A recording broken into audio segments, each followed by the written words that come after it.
Hello, everybody. Happy Friday, and welcome to the PHLY Phillies Show, presented to you by our friends at Bet365.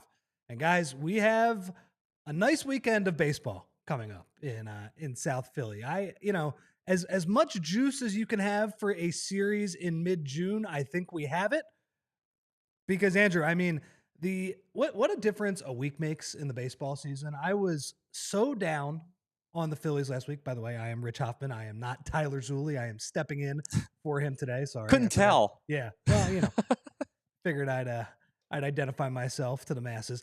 What a difference that it's made. Like last week, I was so down on this Phillies team, it just felt like they had so many weak spots in their lineup, and really, maybe the roller coaster, you should be prepared for it. And, we've been through a 162 game season before, but it's been wild, the NL East this year. I mean, both the Phillies and the Mets have just coughed up pretty sizable leads fast. And in the Mets case, they coughed up a 5.5 game lead in about 7 days because they lose 6 in a row. They get swept by Atlanta. The Mets, by the way, every team has the team that they just like struggle against. I feel like the Mets have been bad against Atlanta for forever, right? Where the Phillies, the Mets cannot comprehend what the Phillies did to the Braves, the two playoff series against them. So they get swept down in Atlanta, and the Phils take 3 of 4 in Miami. And I think the place to start, it's not as much fun. It's not it's something that we all know. This Phillies rotation, man, it's so unbelievably Lights rock out. solid. And the thing that really sticks out to me, man, is that Aaron Nola, who has been, obviously he's a little bit of a lightning rod. How good is he? He has these kind of up and down years. He throws a bunch of home run balls, all that stuff. I mean, Aaron Nola has been, the one thing he has been for all his career, though, has been dependable, right? He will give you a bunch of innings. He never gets hurt. Well, Aaron Nola this year, the trend is finally broken, right? Where he is now going to be on the 60-day IL. And it feels like every time, he goes on the IL for an ankle injury and then it turns into a rib injury, and it's not a very Aaron Nola type of stretch. That's a good pitcher, and that's a guy that you're paying a lot of money, is missing a ton of time this year. And it doesn't really matter. Like the Phillies' strength in their rotation it's kind of amazing, man. Like they still have Andrew Painter waiting to come up in, Dave Dombrowski said it, July-ish. It's getting pretty close to there. And they don't really have a spot for him right now. I'm sure they'll make a spot for him because he is that prized of a prospect, and they want him to pitch. But yeah, I mean, just the last couple nights, you look at the ERAs. Ranger Suarez, 220. He pitches a couple nights ago. And Andrew, if you look over the last, I believe it's his 8 starts, right? Because he makes, I believe it was against Arizona was his first start, which was essentially a major league rehab start, right? Like they were letting him rehab against actual major league pitching. He got hit around pretty hard in his first start. Ever since then, he has a 1.17 ERA. It's crazy. Basically, the only pitcher that has been better than him over that span in the NL and really the MLB, Paul Skeens. And it's been, Rangers started off very hot last year. I did not know if that would carry over. Obviously we know that Ranger got hurt in the middle of the season last year. He tailed off. He still was very, I thought, courageous in that playoff start in New York last year. But Ranger is dealing, right? And this is a guy who I think most people, they sort of said, okay, Ranger with this glut of starting pitching that the Phillies have and the clear weakness that they have in the bullpen, this is a guy who's going to be destined to pitch out of the pen. And maybe that is the case, but man, like it's kind of hard to tell a guy who is pitching better than pretty much anybody in your rotation and anybody in the league that, hey, you're going to move to the bullpen at some point. Yeah, it's going to be interesting to see come the postseason what they're going to do with this rotation, because you almost don't want to fiddle with it too much, right? Being that Ranger Suarez is playing the way that he is, pitching the way that he is, and having Nola where he is right now and potentially coming back for that postseason, do you just keep it the way it is, keep the guys going, and have Nola in the rotation in the bullpen? That could be a possibility without having to take Ranger out, because how he's playing right now, Rich, I would give him a Game 2 start. Seriously, man, like nobody hits the ball hard off him. And Tyler would give you the full MLB baseball savant page Of where, course, you the know, bot. you see all, yeah, of course, the barrel rate and the balls. First off, those numbers are all amazing for Ranger Suarez, but you can just watch the game. Like, guys are just beating balls into the ground off him.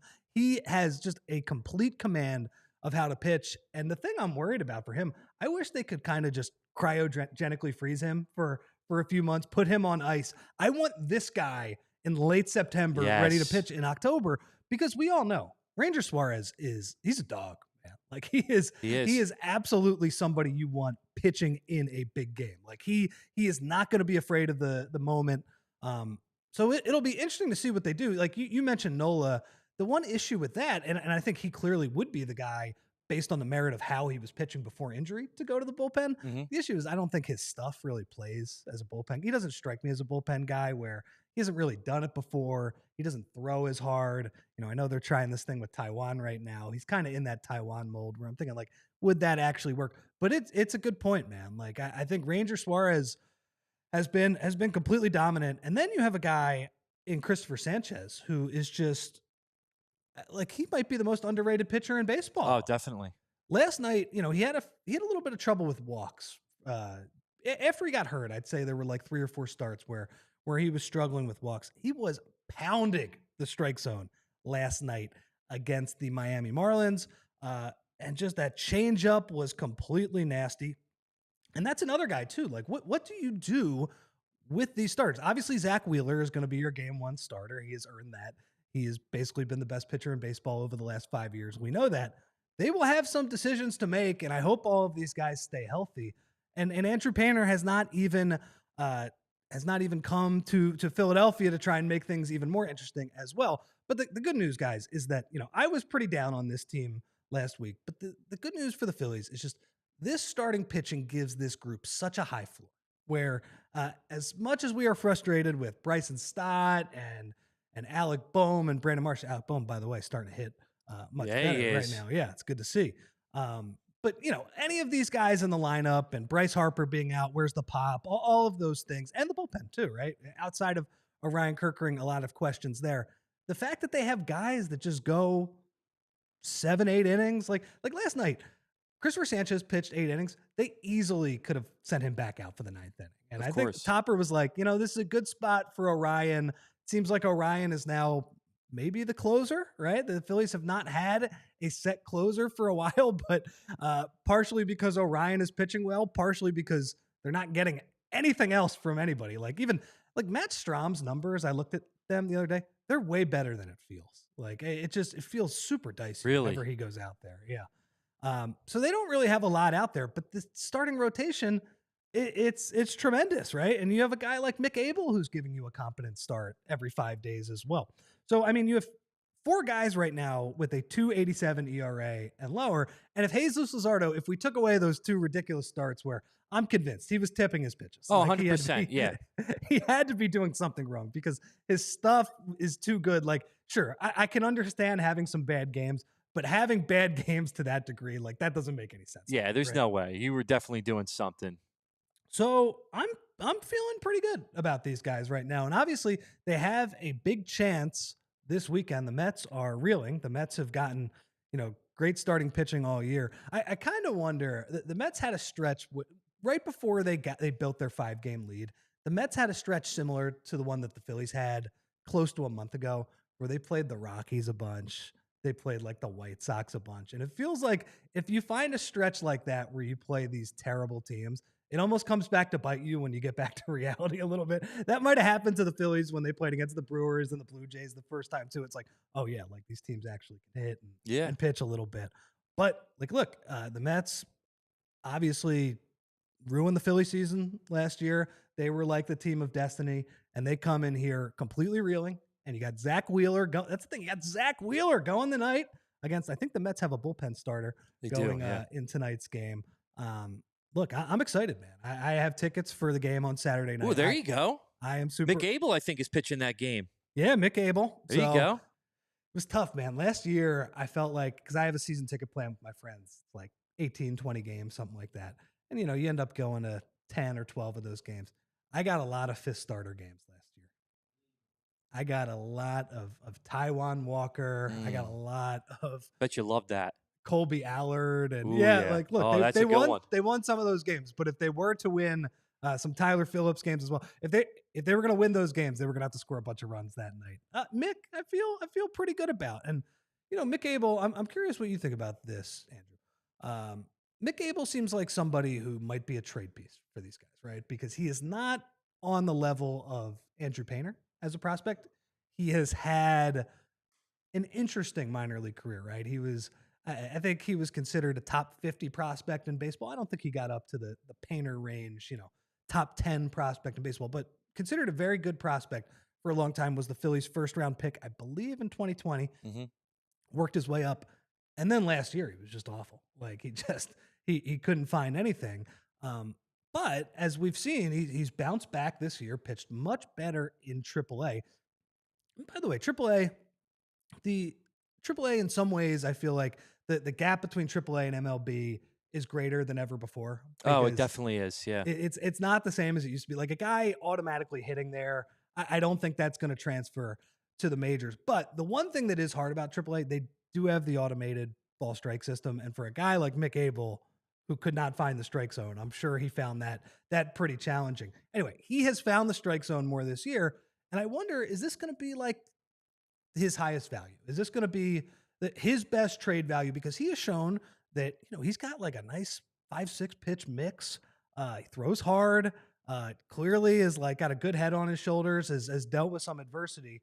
And I think his stock has certainly jumped up quite a bit from last year. Is this the time to cash in on him? Whether it's for a righty reliever, Mm. maybe a righty platoon bat, maybe he is the guy that goes just because you have this glut of starting pitching. I think so. I would love to see Painter come up before the trade deadline because I'd love to see both of these guys play in the majors. Because I know Painter has had a couple of outings in AAA right now where he didn't look so good. No. And I don't want to make a mistake and be like, hey, was Abel the better guy, even though we had these high hopes for Painter? Could Abel be the guy that ultimately pans out better? But I think so. I mean, if we're in a seller's market right now, which we kind of are, we need to find that bat or we need to find that reliever. I think Abel is going to be that piece to do that. Yeah. So look, Mick Abel, and then these four guys who are just giving you great starts every week. Like the Phillies felt like they were in a bit of free fall a week ago. Now they're right back on track, on pace to win a bunch of games. I believe they have a 45-30 record right now. That is pretty good. I think we all would have signed up for that before the season to get out to that level of start. And now I actually think we need to do an ace temperature check. And we talked about, I think the guy that I'm going to give this to is, there's probably two. Let's give it to two guys because I have been frustrated with these guys a lot during this year. But Alec Bohm and Trey Turner as well. In the last 30 days, they both have an OPS of 870, both of them. They both have been very good. Trey has been a guy, he's been fairly consistent all year. I don't think he's had that one terrible stretch, but obviously he's hitting the ball out. He does have the weird stat where all of his home runs this year, I believe there are 9 of them, have come on the road. Trey, I don't know what's going on. Do we need to give you like another ovation in Philadelphia to just even it out? But he has been playing very well. I also feel like too, Trey Turner, his defense has been much better over the past month. And it's, with Trey, it's a little bit weird in that I always feel like he's made spectacular plays at times. That's not the issue. The problem with him are the easy ground balls that he sometimes boots or whatever. But he's really been throwing the weather down in Miami, especially making plays in the hole, some great throws. So he's been really good. But the guy that I'd actually give this to is Alec Bohm, who, man, the first month of the year, he was like one of the worst players in baseball. Oh, yeah, it was horrible. But now he's starting to drive the ball. We're starting to see some doubles. I mean, he's got 5 doubles in the past month. I don't think he finished with the major league lead in doubles last year, but only because he missed some time at the end of the season. He was right up there with the lead. So it's good to see him finally hitting again. And I mean, he was a disaster early in the season. So good to see him change it. It's funny. I was looking at the Mets and trying to catch up for this series. Mark Vientos, who was a guy that the Phillies could not get out last year. He was a guy who was absolutely terrifying in the playoffs. And then you look, he's a rookie. He's very young, looks like he's ready to play in the big moments. I was like, oh man, we got to deal with this guy for years and years. I mean, he's got a 680 OPS. He has really struggled. Now he's hurt right now as well. But so it's good to see that Alec Bohm, after almost like a full calendar year of struggling, he was not as good post All-Star break last year. All-Star break, yeah. The girlfriend, everyone would like to say the home run derby. Everybody says the girlfriend. The home run derby thing, I don't know. There might be something to that. The same thing with Bobby Abreu. Yeah. I don't know, man. These guys just... There's history behind it. Yeah. Anyway, he seems to have bounced back from that. And yeah, like the lineup is in much better shape. Now, last night, they didn't do a lot of hitting, but luckily they Cristopher Sanchez, he shoves. He has a great game. And luckily, so the Marlins had a choice with their reliever. They were coming up with 9-1-2, and it was like, do you want to pitch a righty or do you want to pitch a lefty? Because, either Trey Turner or Kyle Schwarber is going to have the advantage. They went with the righty. I forget the guy's name, but he was their best reliever. They get Trey Turner out, and then Kyle Schwarber takes the guy deep. What a strange move by the Marlins to do that. Yeah, you feel like, Schwarber is the guy with the ability to beat you with one swing, right? Yeah. Where Trey is, obviously Trey's been hitting, he has 2 home runs against them this series as well. But yeah, you would feel like, well, the other issue I would say, Andrew, is that Schwarber has mashed lefties all year. He's so good at that now. I don't understand how he's gotten so good. I have no idea. Especially because so many, we've seen over time, lefty power hitters have been bad against, lefty relievers, guys that throw from funky arm angles. But he's been really good. And so Kyle Schwarber takes the Marlins deep, and the Phillies get another win. So right now I feel pretty good about the Phillies. In the next segment, we're going to get into some news and notes that we missed over the week because it has been a busy week for the Phils. But yeah, and I saw in the chat, Peel and Onion said, is Nola's 60-day IL stint, is that retroactive? It is. So, that was kind of more of an administrative move where he's already sat out for a month. It just means that he's going to miss another month. And he had already said, I believe in interviews, that I'm probably not going to be back until the All-Star break. And this will take him to, I think it's like July 15th is the first day he's eligible. So the earliest we're going to see him is probably late July. But that's the beauty of this rotation, where it's like Aaron Nola missing time should actually hurt a team. That should be a big deal. That should be something that, oh man, that's really going to mess with our season.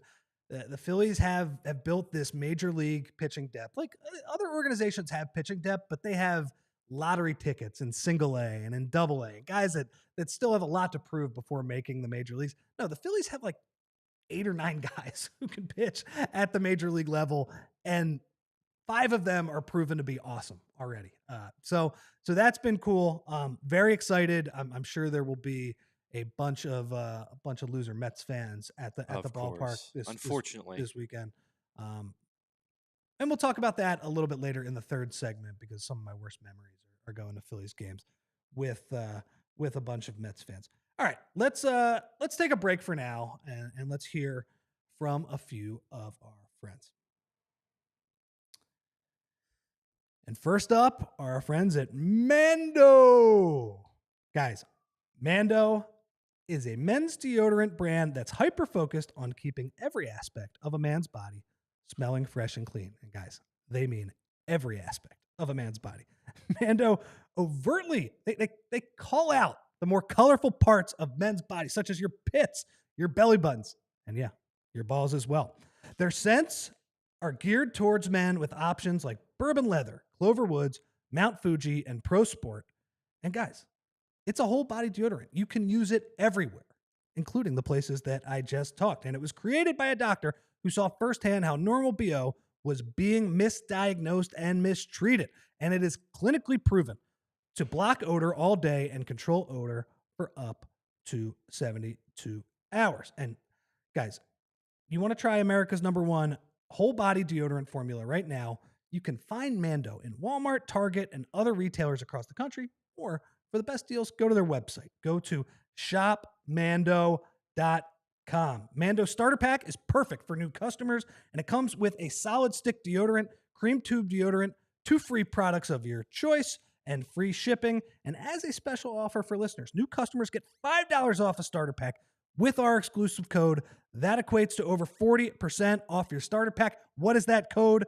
PHLY at shopmando.com. That is SHOPMANDO.com. And guys, please support our show and tell them that we sent you.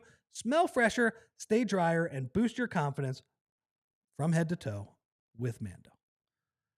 Okay, made it through that one. We're good. Next up, let's talk about our friends at LinkedIn. As a small business owner, you do not have the luxury of clocking out early. Your business is on your mind 24/7. So when you're hiring, you need a partner that works just as hard as you do. And that hiring partner is LinkedIn Jobs. When you clock out, LinkedIn clocks in. LinkedIn makes it easy to post your job for free, share it with your network, and get qualified candidates that you can manage all in one place. Guys, here's how it works. First off, you post your job. LinkedIn's new feature can help you write job descriptions and then quickly get your job in front of the right people with deep candidate insights. You can get qualified candidates, and at the end of the day, the most important thing to your small business is the quality of candidates with LinkedIn. You can feel confident that you are getting the best. Share it with your network, and you can let your network know that you're hiring. You can even add a hiring frame to your profile picture and get 2 times more qualified candidates when you do that. So guys, find out why more than 2.5 million small businesses use LinkedIn for hiring today and find your next great hire on LinkedIn. Post your job for free at linkedin.com/Phillies. That is linkedin.com/Phillies to post your job for free. Terms and conditions apply. All right. Welcome back to the PHLY Phillies Show, presented by our friends at Bet365. And, we have 3 of these shows a week, so we don't have to do, everything on last night's game. And I think the big controversy this week, Andrew, was the Nick Castellanos benching. Yes, it was. That's the big one. That was a big deal. So what did he say, Nick? What did he say? I would love to know what he would say. So if people weren't aware of what was going on, and I imagine you are if you're listening to this show, but let's go over it. I believe it was Tuesday night's game. No, Monday night's game. Monday night's game. Okay. At the end of the game, I think Phils are up 3-1. It's the top of the 8th inning. Nick Castellanos makes an out.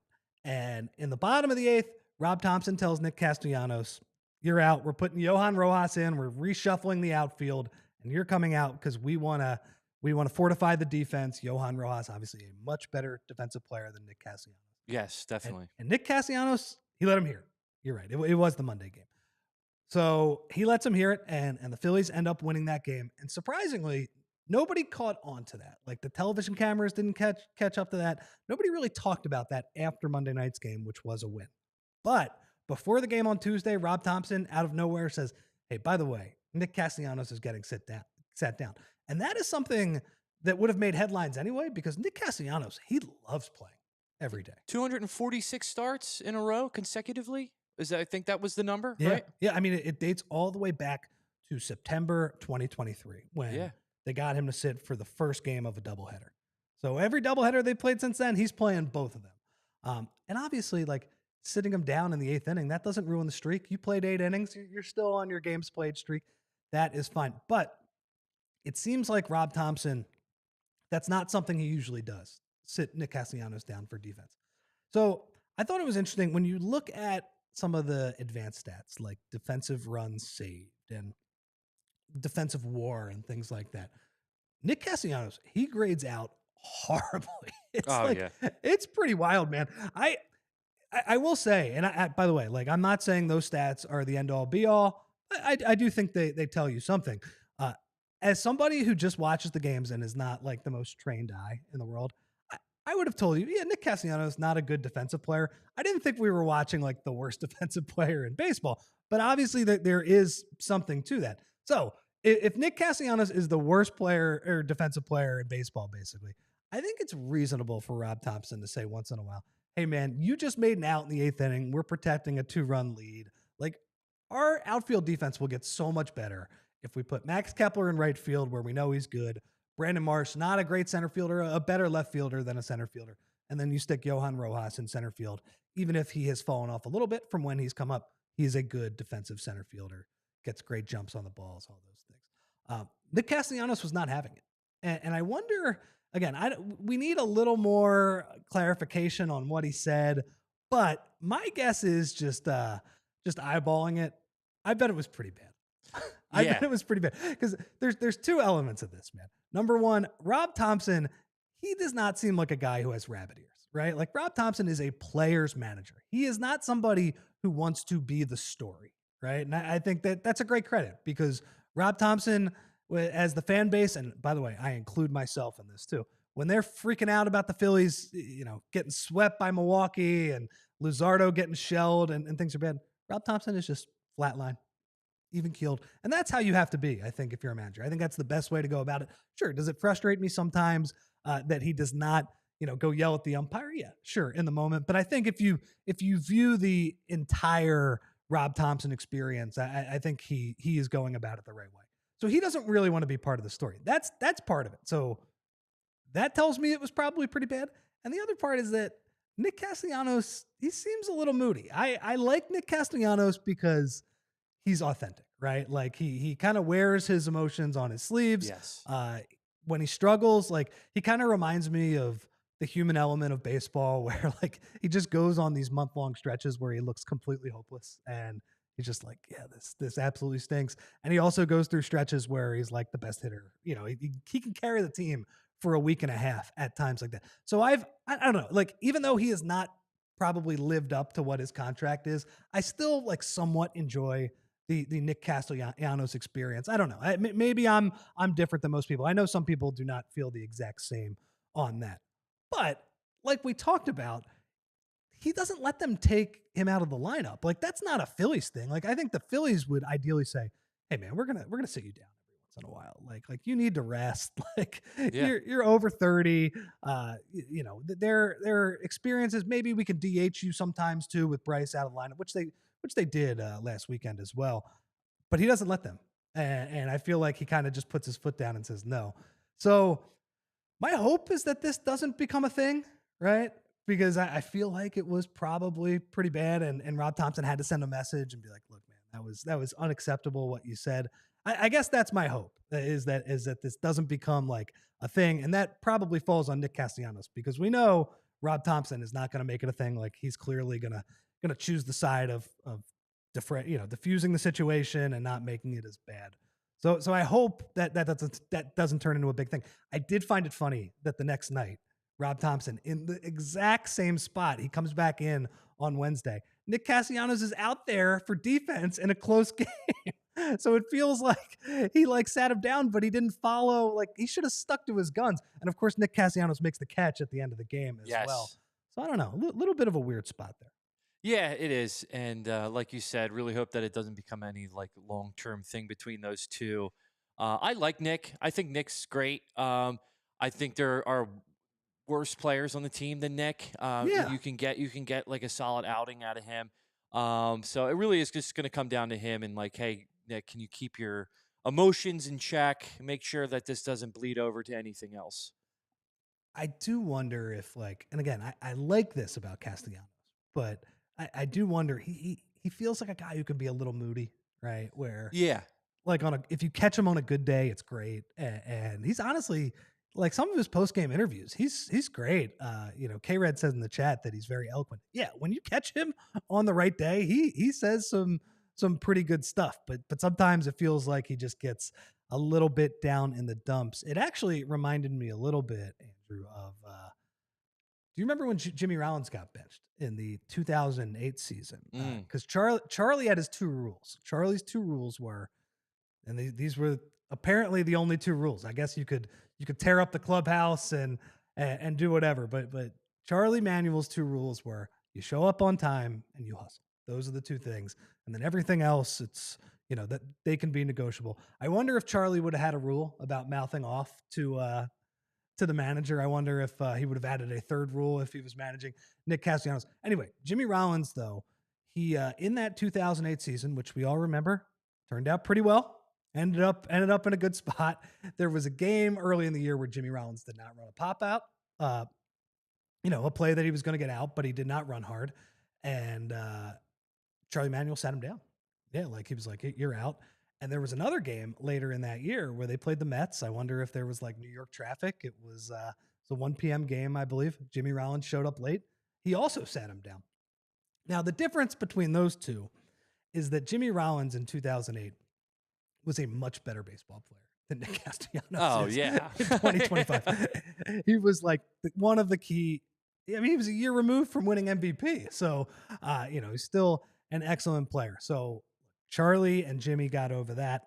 Um, I just hope Casty, it won't be a big deal. Casty did say all the right things the next day. Like, it was the manager's decision, all that stuff. But I just hope there's not a lot of pouting because, look, I don't know if Casty is going to be here next year. Um, like I said, like the defensive numbers are not very good. He's hitting okay. Like I wouldn't say he's hitting great, but he's hitting fine. I want Casty in this lineup most days, right? They don't have any other options, and obviously he is a guy that can go very cold, but he is a guy that can carry the team for a week. So I just hope that'll be okay. It seems like the last two nights they have started to move on from it. So um, as Fultz said in the chat too, I was totally accurate. I wrote this in the newsletter that no one does the shirt untucked like Casty. That guy, he makes the game-winning catch, and that shirt is untucked like that. Yeah, He does instantly. it so fast. Again, that's what I like about him, though. Like I love that. That's like authentic. That guy, he just loves being. He loves being himself, and sometimes I think the girls call it a himbo once in a while too, like where he's ripping off the shirt. Oh yeah. He's that type of guy. Anyway, so hope the Cassie thing's okay. I think that's probably maybe we find something out later in the year. Maybe one of the beat reporters like gives like a great anecdote if Cassie's not on the team, and maybe there's something below the surface. But hopefully, it's just something they can overcome in a regular season. And look, 162 games. I imagine, think about your workplace, right? You get frustrated with people as well. That is going to happen. So we have that. We also had Aaron Nola. We mentioned that. He is on the 60-day IL, and that seems worse than it is. He's already been on the IL for close to 40 days now. So that's kind of more of an administrative move. They can backdate it to when he started. I don't think we're going to see Aaron Nola until late July, and that's okay. We talked about that. That's all right. It has been a very un-Nola type of year. Not in that he's getting hit hard, because some years he does get hit hard, but man, he's just been an Iron Man, and it feels like he goes on the IL for this this ankle issue. Bryce is the one with the wrist right now. The ankle issue, and then it's like, oh yeah, my rib cage is now hurting as well. He has not been that guy over his career. Hopefully they can get him back by the end of the year. Again, I think as long as I mean, they probably can afford for another guy to get hurt. I mean, not like Zach Wheeler, but like if Mick Abel tails off, okay, they can just call up Painter, right? So they're going to be fine in their starting rotation. And to me, one of the big questions is like, the bullpen is weak. How do they leverage this surplus of arms to help that bullpen come playoff time? And you could do that in a couple ways, right? You can move one of the starters to the bullpen, or you can trade Mick Abel for an actual reliever. You can do that in a few ways, but I think that is the biggest question facing Dave Dombrowski. How are they going to do this? And it's a good question to have, because you look at the three lefties with Alvarado not being in the bullpen and Strahm struggling. Like, I feel like they're a lefty arm short as well. I just wonder which lefty you're going to tell, like, hey man, like, you got to pitch in the bullpen. Like, imagine telling Ranger Suarez that would be, I don't know. That's It's a hard. tough one. It's gonna be tough. Chris Sanchez too. I don't know. What else do you want from him? He, like Chris Sanchez and Ranger would be like, man, if I would pitch for any other team, I'm like minimum the number 2 starter. Yeah, definitely. Yeah. So like, look, the Phillies, this has been awesome to watch their starting rotation dominate. That is another element of it. Another thing that we saw, Wes Wilson gets sent down, and the Millville Mauler, Buddy Kennedy, coming back up. Were you surprised at all? I had a few people text me this, family members, friends. Were you surprised at all that Justin Crawford didn't get the call up to the big leagues in this spot? I am. I think he deserves it. I think he's playing well in AAA, and I think that we want to see what he can be, and this would be his opportunity to show us that. And it was strange they didn't bring him up. Yeah, I wonder if it's a thing where they just want him to still have regular at bats, right? That might be a thing where, he's kind of a platoon bat. They have him in a different spot. I mean, Justin Crawford to me is like completely fascinating as a prospect because if you look at his numbers, and I know he's been hurt recently, I haven't seen his numbers in the past week, but he has hit for average and on base at every single level. I mean, he's young for AAA, Yeah. and he's still doing it. So that part is very impressive.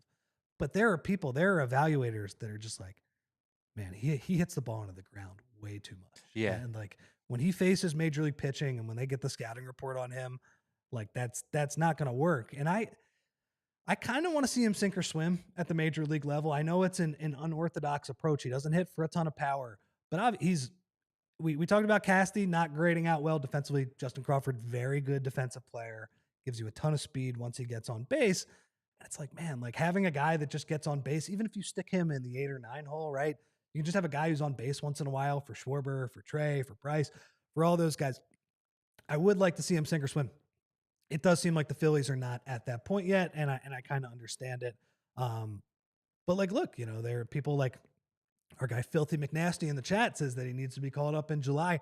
I'm curious to see what the timetable is because as much as I respect the amateur evaluators, it's like he hits at every level. Maybe he's just an outlier. Maybe he's a guy that can make that weird profile and that everybody talks about. Sorry, I hit the mic. Everybody talks about launch angle, and his launch angle is not at the level you want it to be. I don't know. Maybe he gets on base. He is hurt right now. But I do think there is going to be a point where you're going to see if he sinks or swims. And did you see this last night, man? Apparently, VG was just telling me about this.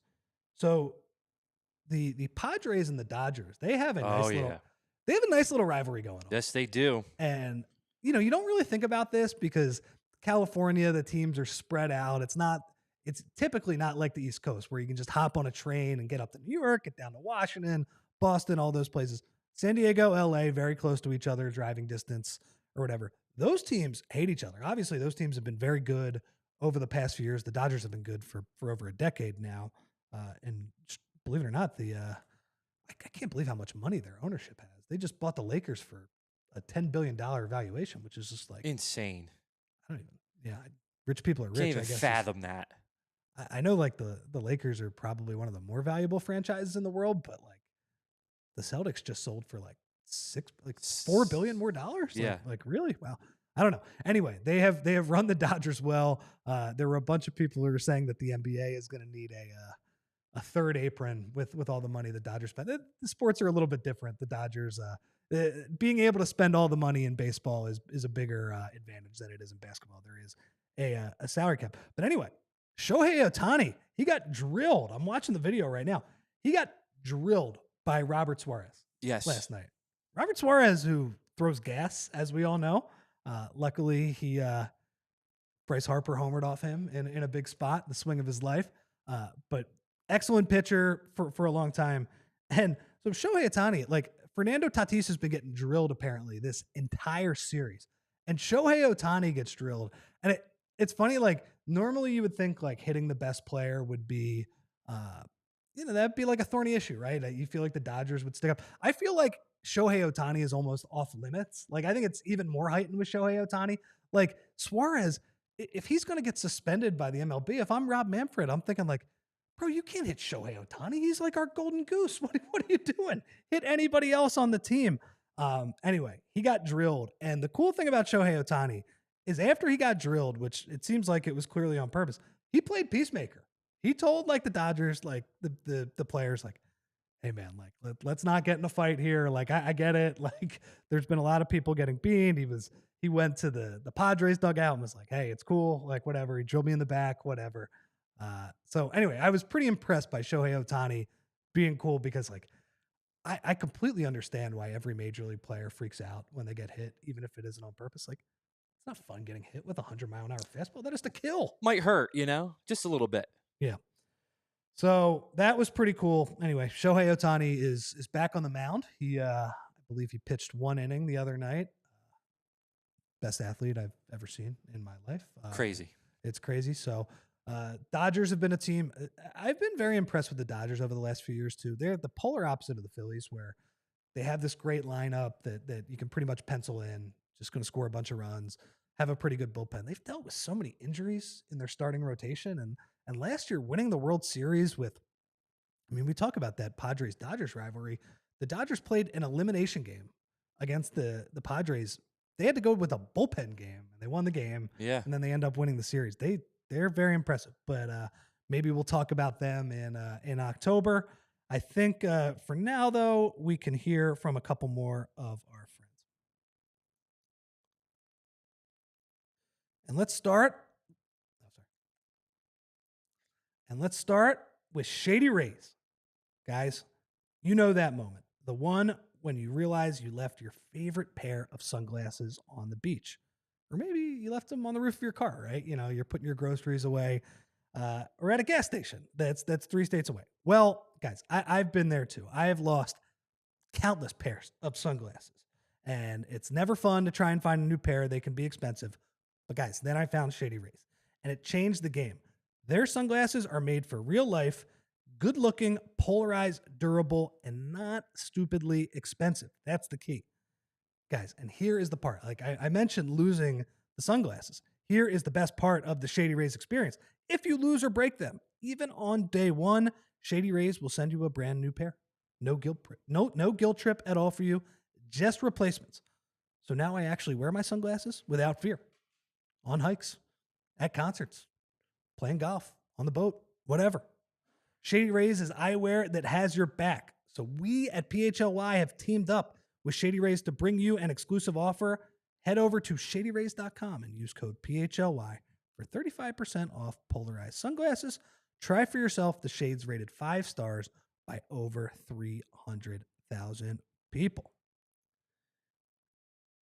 And guys, the next one is Bet365. And as we saw last night, the NBA Finals, it is going to Game 7. I have enjoyed watching the hoops. I think as most of you guys know, I am a hoops guy. And guys, at Bet365, they have a new promo dropping exclusively for Finals games that offers customers to win a jackpot of up to $100,000 in bonus bets with the first play fortune. To enter for a chance to win a share of the $100,000 jackpot in bonus bets, you must place a 3-leg same-game parlay where the 3 legs are the first player to score the basket, the first player to get an assist, and the first player to get a rebound. You only have one more game to do it. Last game of the NBA season. And only bets consisting of those exact 3 legs will be eligible. So guys, log in to place your bet or sign up. Use the code PHLY365, deposit $10, and place your 3-leg single-game parlay bet for $1 minimum. Guys, whatever the moment, it is never ordinary at Bet365. You must be 21 and over and physically located in PA. If you or someone you know has a gambling problem and wants help, call 1-800-GAMBLER. Terms and conditions apply and opt-in required. All right, welcome back to the PHLY Philly Show at Bet365. I had a question. It is Die Hard Day at the end of Spirit Week for PHLY, and thank you to everybody who donated. We raised a ton of money. Yes, we did. For big brothers, big sisters. Wednesday was a lot of fun where we all mixed it up. We had the producers on. We had a great day, a lot of fun. Some beers were drank by the end of that as well. A nice day, a lot of fun doing a lot of different things. So today the theme is actually Die Hard Day, and we solicited some questions in our Discord channel. And guys, if you want to sign up, we still have a deal going on for Die Hard. I believe it's the $48 deal right now for your first year, $4 a month. Guys, if you go to some coffee stores like perhaps I do every single day, I don't make my coffee. That's less money than for 1 month. That's less than my coffee is every day. So go do that. And one of the benefits of signing up to be a PHLY diehard is you get to hang out in the Discord. And there are, regardless of what sport you care about, if you're a big Sixers fan, that channel is popping off at all times. If you're a big Flyers fan, that chat is popping off at all times. And we also have a nice Phillies chat and an Eagles chat as well. Like any sport you care about 2 of the 4, you can get in there. There are just sickos talking ball, talking puck all day. We actually had a a Die Hard Day channel set up. And the question that I thought was pretty funny that got set up, we solicited some questions for the shows today. The question that I wanted to read today is, and I'm curious what you guys think, is let's say you have Zach Wheeler going against you for 100 pitches. And Zach Wheeler is treating this like it's game one of the playoffs. He's going full intensity. You're the hitter every time. You're up at the plate. Once he strikes you out, guess what? You're up again. And he gets his normal rest, all those things. You get 100 pitches against Zach Wheeler. Are you making contact with any one of his pitches? What do you think? 100 pitches? Am I going to make contact? I'm going to say yeah. I think one, is it going to be out there? Is it going to be a foul ball? I don't know, but I think I could make contact. I feel very passionate about questions like these hypotheticals of can you hold up or do X in a pro setting. Completely agree with you. I'm making contact one time. Now, am I fouling it weakly to the third base side? Yes, 100%. Yeah. I'm not doing it in play. Now, there was a famous tweet a couple years ago by my friend Elliot had the tweet where he was like, yeah, hitting a home run in baseball is the easiest thing you could do in pro sports. That was insane. Like, it's actually the hardest thing to do. Like hitting a baseball is the single hardest thing when you have these guys throwing 98 with movement at you. It's absolutely crazy. But that's not what I'm being asked to do. I'm being asked to weakly foul off a pitch. I'm assuming that you're not allowed to bunt, because if you bunt, you probably have a better chance of making contact. I'm fouling off one pitch of his 100 pitches. It might just be one.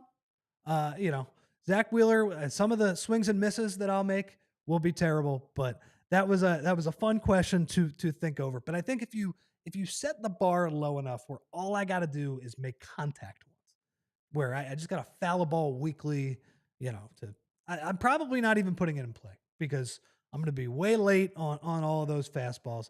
But I think by dumb luck, I'm probably going to foul one off. I think that's probably the right answer. Anyway, that'll be pretty hard. So what else we got tonight? Let's talk a little bit about the Phillies Mets series this weekend. Yeah, of course. Some of my first memories as a baseball fan was going to the vet, and the Phillies weren't very good during those years, kind of late 90s, early 2000s. They got a little bit better. I remember when they signed Jim Thome, that was like, okay, now they're actually operating like a real team.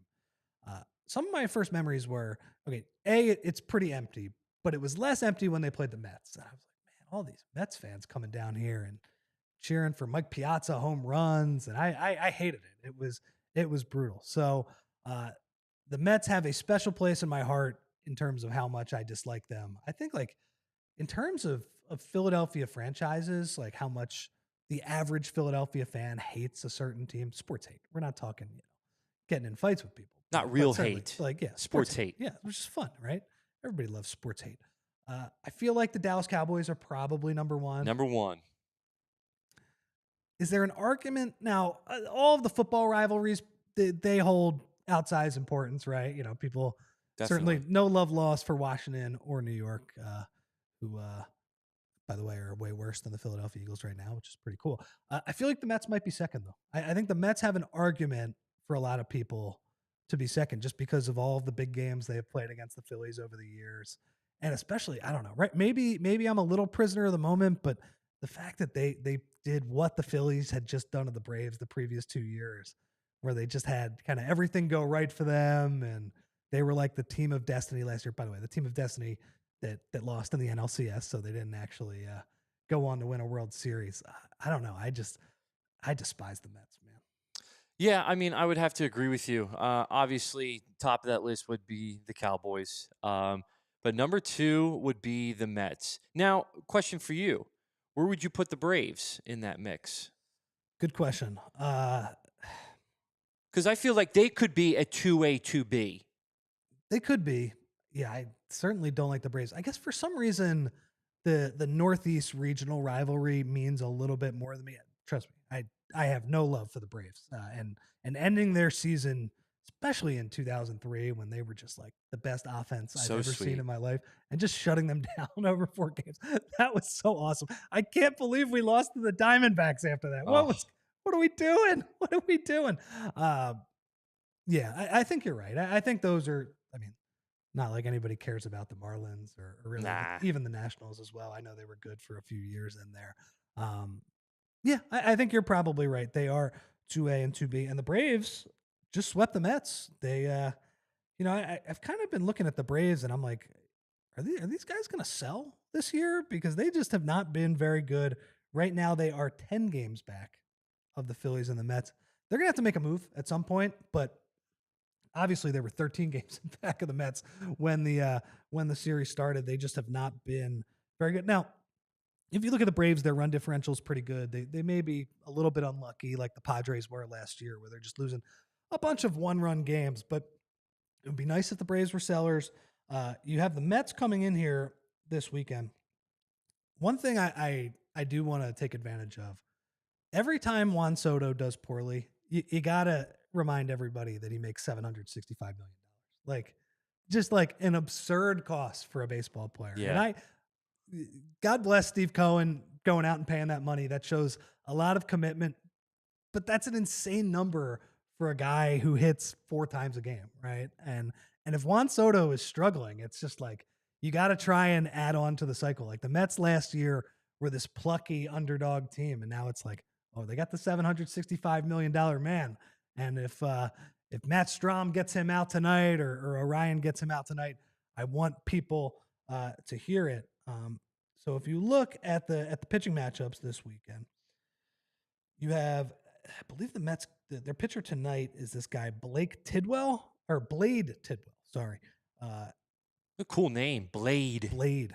It's a Yeah. cool first name. He's got a 14 ERA, so I don't know a lot about him. I feel like, I'm not going to lie, just looking at his numbers, I feel like the Phillies have a little bit of an advantage with Zach Wheeler on the mound tonight. Also, too, as much as I rue the Diamondbacks game, or the Diamondbacks series, sorry, having those 2 games at home and not making the World Series. What a missed opportunity game 1 against the Mets was last year. Zach Wheeler was phenomenal. I know. And they couldn't score, and the bullpen was a complete mess in that game. That was the Schwarber. He had the home run in the first inning, right? In that game, then they started it off. First batter, he takes Senga way deep. Yeah. Then you're like, oh my gosh, here we go. This is it. And then the bats go quiet. So we have that game, and then so all 3 games actually are on national TV. So tonight, tell your parents, tell your grandparents. It's an Apple TV game. Yep. So either what's the login? I loved my favorite old person trying to find the game was, there was a game, it might have been 2 years ago. It was on Roku. Oh man, that's a tough one. And I just remember thinking, like, I was just like, I didn't even know. By the way, we're on Roku now. We are. So I kind of have been educated on that.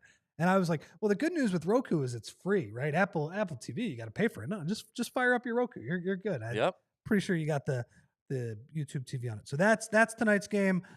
Second game is on Fox. Third game is Sunday Night Baseball on ESPN, actually going up against Game 7 of the NBA Finals.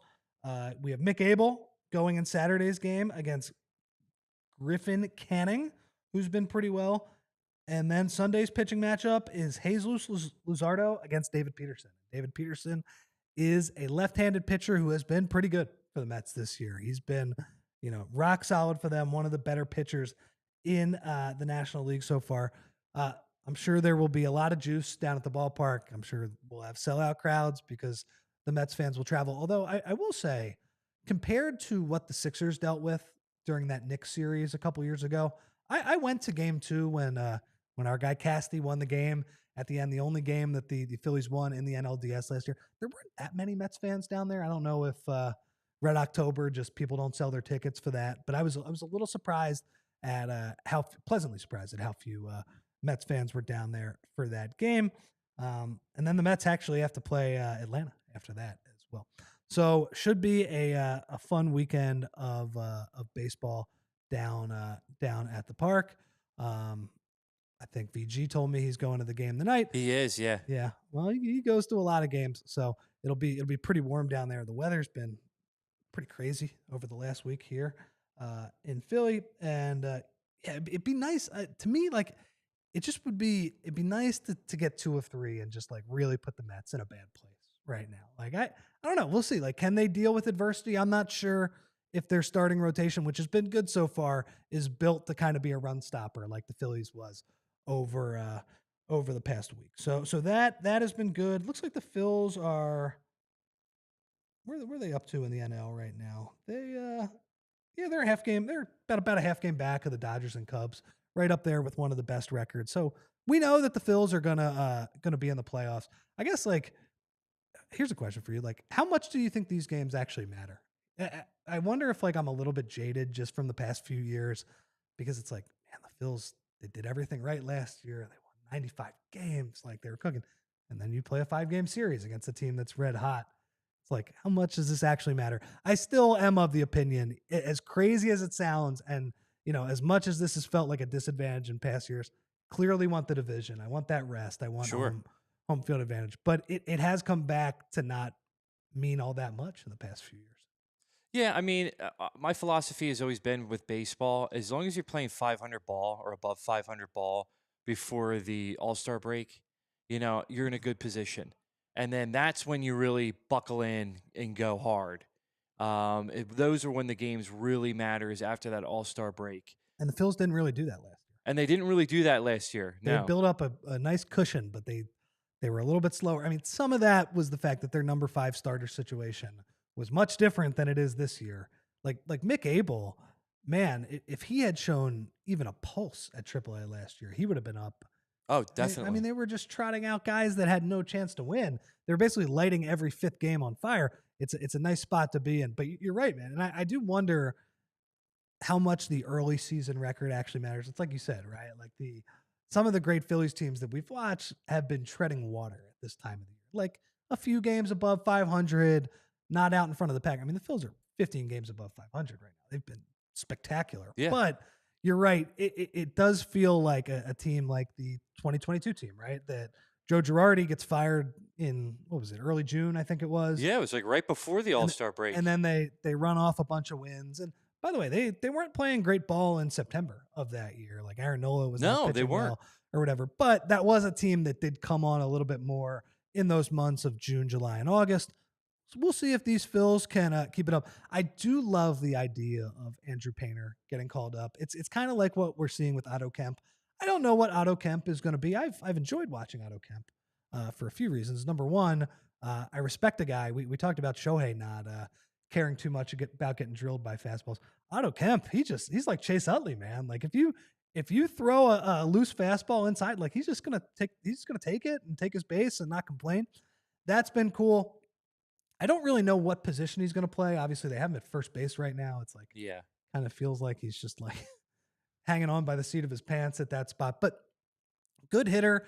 And I also think more than anything, he's provided this lineup a jolt. Like just having a new guy that's doing positive stuff and looks like a professional hitter, I think that matters. Like in terms of, providing something fresh and providing a spark for that locker room, because most of this core, they've been around for a long time. And I wonder if, you have a team in the doldrums a little bit, a team that's struggling, that'll help.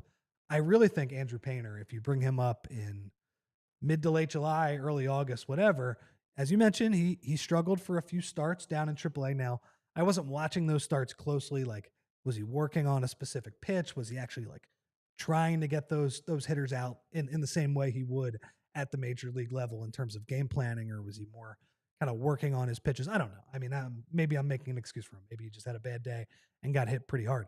But if he comes up and he's like electric with his fastball and he's starting to get people out, I think that could provide this group a jolt for sure. Oh, for sure. Definitely. Perfect timing too. Yeah. So that will be a big thing. And like hopefully they have these series because, nowadays they only play the Mets at home twice. It used to be you play 3 series home and away against these teams, but with the more balanced schedule, you play everybody in Major League Baseball. You don't play your teams in your division quite as much. So hopefully they can get some important games. Like part of me wants the Mets to stay good. Part of me wants the Phillies to have a team that they're battling with, that they're chasing with, so that they can play. Like even when the Mets came in here last year, it was like all the Phillies got to do is, honestly, they win one of three, they're going to hold the Mets off because they had built such a big lead. I want the Mets to be close enough to the Phils that in September they have to play actually really good baseball to get that NL East title. Or the other element of that is maybe they don't get the NL East title, but they're at least used to playing kind of playoff type games, because I do think we missed that a little bit last year. All right, I think we're already in overtime. My bad. I think I missed that one. But all right, there we go. All right, I think that will about wrap it up for today. I believe, will Tyler be back on Monday? I believe so. Tyler is back on Monday. Let me just double check to see the schedule here. If it gives me the day that he would be here. I think so. Yes, he's going to be So here. he'll be back on Monday. Great series coming up. I think over this next month, baseball is all we got, man. Baseball is now, I'm sure at PHLY we'll be talking a lot about the NHL and the NBA draft and free agency and all that stuff. But in terms of the sports calendar, it's baseball season, man. And the beauty of being a baseball fan right now in Philadelphia is that the Phils, like, regardless of their warts, they're going to give you an interesting summer. The summer is always so much worse when you have a bad baseball product, which we have had for long stretches of my life. This is not a bad baseball product, and we actually get games that I'm juiced for in mid-June with the Mets coming to town. So this should be a lot of fun. Tyler will be here to recap it on Monday. Andrew, I appreciate your help on the show today. I hope everybody has a great weekend. Thank you to everybody in the chat for hanging out with us today, and go Phils. We all silly like the mayor.